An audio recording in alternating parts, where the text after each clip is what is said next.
The next stage is to attach the ruff and center to the flower base. For that, I'm going to use regular thread. This is a polyester thread.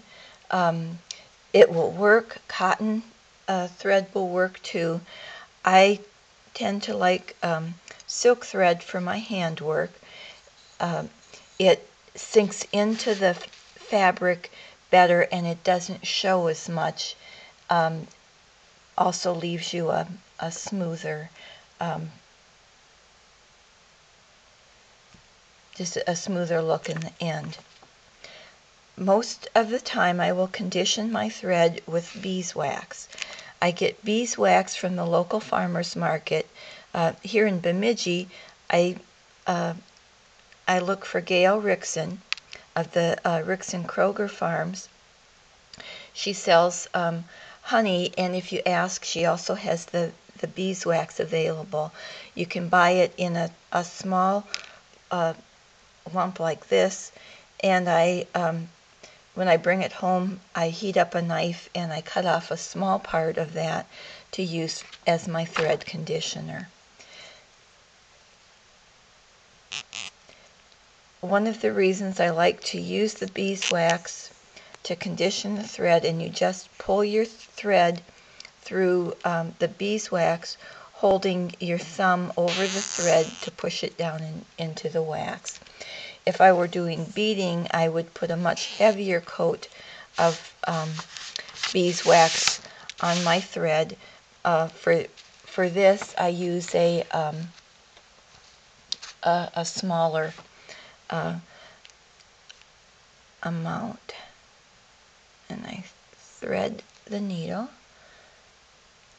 I'm going to cut the end off and insert that through the eye. I'm going to use a double strand because I want it for strength, not the end.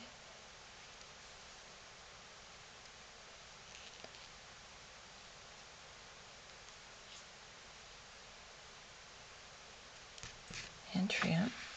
Oops, let me show you that. Okay, I've got that thread ready to go. Again, I have a fairly short length. You can pin the center with the ruff on to the flower. That's usually a good idea so it doesn't shift while you're doing your sewing. Sometimes some people can work well with just eyeballing it too, and if that works for you, that's great.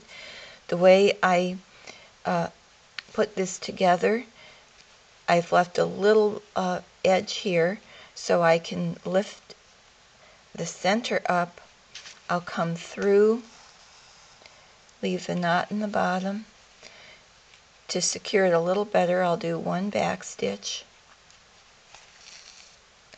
and then I'm simply going to come through with the running stitch, because this won't get a lot of stress, so I can sew it simply and quickly this way. And coming under the center and through the ruff will hold everything in place. And you just continue around until that's finished. If you want, you can also do some hand embroidery with wool yarn, or you can use embroidery floss, make lines in your base flower, other decorative effects. You can also take the leaf and do hand embroidery veining on that.